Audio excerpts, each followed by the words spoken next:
Hello everyone, आप सभी को हमारे यूट्यूब चैनल संगीत आनंद में स्वागत है। आज चर्चा करेंगे गुरु शिष्य परंपरा। संगीत में गुरु शिष्य परंपरा क्या है? ऐसे तो गुरु शिष्य परंपरा मतलब होता है कि शिष्य गुरु के पास से शिक्षा ग्रहण करता है, पर जहाँ पर सनातनी भाव है यहाँ पर समझना होगा कि गुरु शिष्य परंपरा में क्या है। तो सनातन में गुरु को 3 हिस्सा में बांटा गया। एक तो सनातनी जो गुरु है, दूसरा सदगुरु है और तीसरा परम गुरु होते हैं। ये कौन, कहाँ और कैसे मिलेंगे, और यहीं से हम समझेंगे कि गुरु शिष्य परंपरा क्या है। तो सबसे पहले संगीत के हम इतिहास में चले जाते हैं, जहाँ से संगीत उत्पन्न होता है।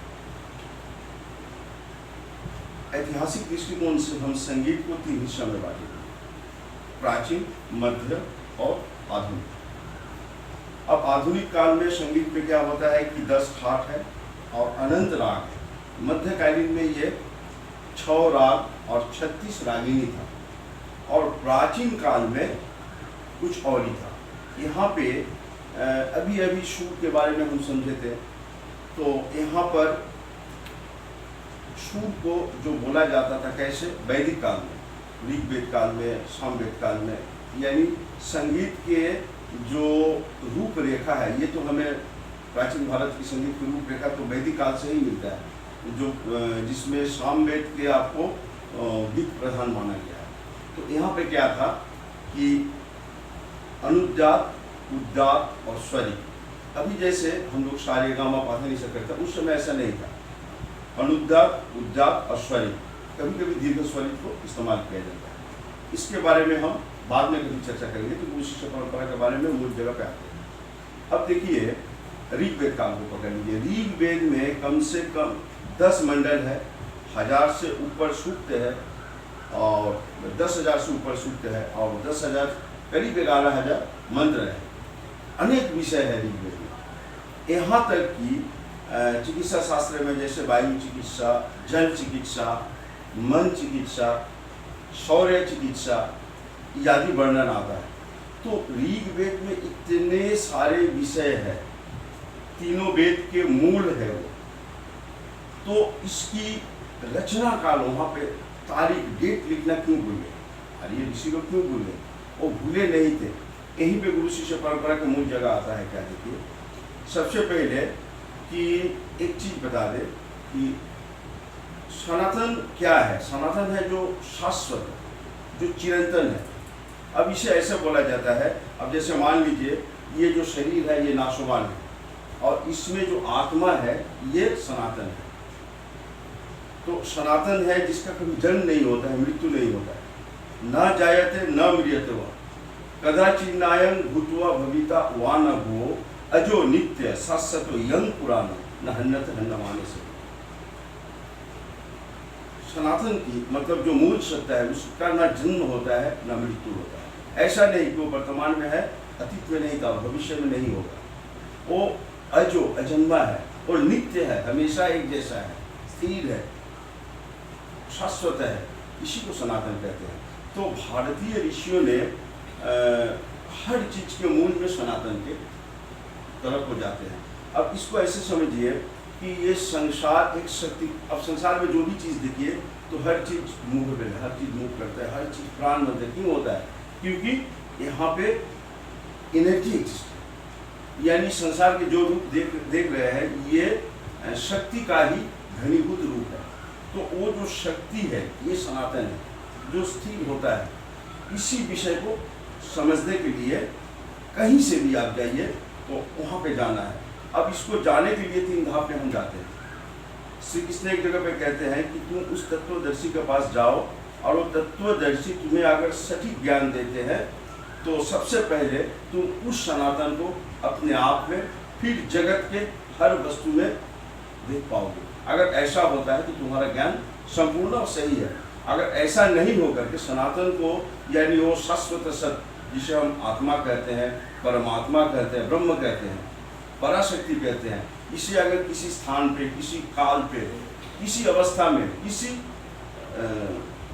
मतलब तिथि में अगर तुम्हें दिख रहा है तो तुम्हारा ज्ञान संपूर्ण नहीं है। तो कहीं से भी आइए सनातन उस मूल छोर पे पहुंचता है, यानी स्थूल से सूक्ष्म की मूल इकाई, मतलब वहां से जहां से स्थूल जन्म लेता है। अब जैसे मान लीजिए आप रसायन शास्त्र के उस विषय के बारे में जान गए जहां से सारे रसायन उत्पन्न होता है, तो क्या रसायन शास्त्र अलग से जानना जरूरी है? नहीं। तो उस मूल विषय को सनातन कहते हैं। अगर आप फिजिक्स के उस नियम को जान जाए जहां से समस्त फिजिक्स उत्पन्न होता है, फिजिक्स का हर नियम उत्पन्न होता है, तो फिजिक्स को अलग से जानना जरूरी नहीं है, क्योंकि मूल नियम को आप समझ गए। तो भारत की खोज इसी तरह था। अब गुरु शिष्य परंपरा में गुरु के ऊपर में बोल दें, जैसे कि हम सभी गुरु के वर्णन में गुरु प्रणाम मंत्र से वहाँ पे बहुत अच्छा से डेफिनेशन दिया गया है। क्या ना, ओम। ओम क्या है? सनातन, नाद ब्रह्म, नाद गुंजन, जो ध्वनि को सबसे सूक्ष्म इकाई नाद गुंजन ओम, वो क्या है? अखंड, इसको खंड नहीं किया जा सकता। मंडलाकारं, यानी विश्व ब्रह्मांड के आकार में है। व्याप्तं येन चराचर, जो हमारा चराचर में व्याप्त है। तद पदं दर्शितं जन तस्मै श्री गुरवे, उस पद को जो दर्शन कराते हैं, जो दिखाते हैं, उसे हम गुरु कहते हैं। अज्ञान तिमिरंधस्य ज्ञानं जेन शलाकया चक्षुर उन्मीलितं जेन तस्मै श्री गुरवे नमः। इससे पहले हमारा कॉन्सेप्ट कुछ और था, अज्ञान पे था। कैसा था? न तिमिर रंध्र, हमारे हर रंध्र में, हर रोआकूप में इतना अंधकार था जिससे हम अपने हाथ तक न देख सके, इतना अंधकार था। तो वहाँ पे ज्ञान के शलाका कौन बारे हैं? गुरु। तो गुरु के काम क्या है कि आपको ध्यान सही मार्ग को दर्शन करा, जो सनातन को यानी मूल सत्य को ओर जाता है। तो ये है सनातनी गुरु, जो हमें बाह्यिक जगत से प्राप्त होते हैं, हमारे जैसे होते हैं, वो इंसान के शकल में ही होते हैं। ये सनातनी गुरु है। अब सदगुरु, सद क्या है? सत कहा जाता है कि जो नित्य सत्य है, जो सनातन है वो सत्य है। तो कोई इंसान के जो ये शरीर है, ये सनातन नहीं है, ये नाशवान है। इसका जन्म होता है और मृत्यु भी होता है। तो शरीरधारी जो है ये सदगुरु नहीं है। सदगुरु आपके अंदर में होते हैं। कैसे ना? अब देखिए, आपके अंदर में 3 सत्ता है। चित्त रूप से आप है, मन जिसे कहते हैं। आप जब भी सोचिए कि मैं कौन हूँ, तो चित्त, मन, और ये पूरा शरीर उसका दासत्व करता है। ये चित्त का अगर मन किया कि मैंने उस जगह पे जाऊंगा तो पैर टेके जाएगा, ये खाऊंगा तो हाथ मुंह इसको खाना खिलाएगा। तो ये सारे शरीर उसको दासत्व ही करता है मात्र चित्त। अब इसके ऊपर है चेतना। चेतना क्या है? आपके अंदर में वो वाइटल फोर्स, जीवनी शक्ति, जिसे हम प्राण वायु कहते हैं, प्राण, वो आपके अंदर में बैठा हुआ है। ये कौन है? ये सत है, ये खुद सत है। क्योंकि इस प्राण को कोई नहीं मार। नैनं चिंदांति शस्त्राणि नैनं दाहति पावक, नैनं क्लेदयन्ताप नैनं शोषति माता। इसको वध करने में कोई सक्षम नहीं है। जैसे कि न जायते न म्रियते वा कदाचिन्नायं भूत्वा भविता वा न भुवो अजो नित्य शाश्वतो यं पुराणो न हन्नत हन्नमाने शरीर। शरीर के नाश होने से ये आत्मा रूपी जो हमारे वाइटल फोर्स है, इसकी नाश नहीं होता है, पर ये पूरा शरीर कुछ मालूम है। ये डायनामिक, ये गतिवान है। और animates materials of the body, हमारे शरीर के ये प्राणबंधक वो मटेरियल्स है। Retain all the part of our organism, ये हमारे पूरे सत्ता पर विस्तार किया हुआ है। ऑपरेट्स, यही परिचालना करते हैं हारमोनियसली, सुसामंजस्य से। तो ये है सदगुरु। अब वो जो चेतना है, अब जिसे मान लीजिए आप गुरु से कोई चीज को ग्रहण की, अब उसके बाद में उसको मनन कीजिए। मनन करने से वो अपने आप में डेवलप होता है। आप जितना सीखे उससे बहुत से ज़्यादा कुछ कर पाइएगा। ये मनन, ये सदगुरु है जो सही रास्ता की तरफ ले जाते हैं। सनातनी गुरु तो सही मार्ग दिखाते हैं, और ये सदगुरु जो आपके अंदर में बैठे हुए हैं वो उसे आगे बढ़ाते हैं। अब इसके आगे भी है, जब आपको चैतन्य प्राप्त हो जाता है, यानी विज्ञान से प्रज्ञान लाभ कर लेते हैं, प्रज्ञा लाभ होते हैं, चैतन्य प्राप्त हो जाता है, तो वहाँ पे परम गुरु है। अब इस बात को एक एग्जाम्पल में लेते हैं।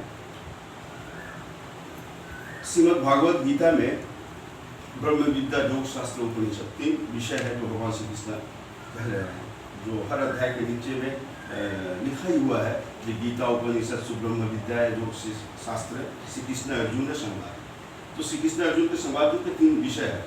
तो श्री कृष्ण गीता के बारे में अर्जुन से क्या कहते हैं?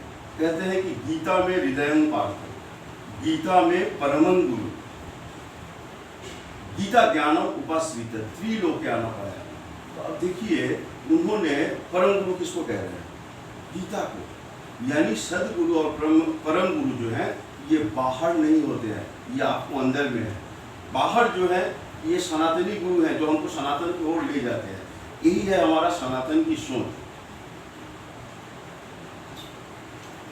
तो गुरु शिष्य की परंपरा में ये 3 गुरु के बारे में आपको हम विस्तार से बोले। तो दोस्तों आज के लिए इतना ही, फिर मिलेंगे अगले वीडियो में। नमस्ते।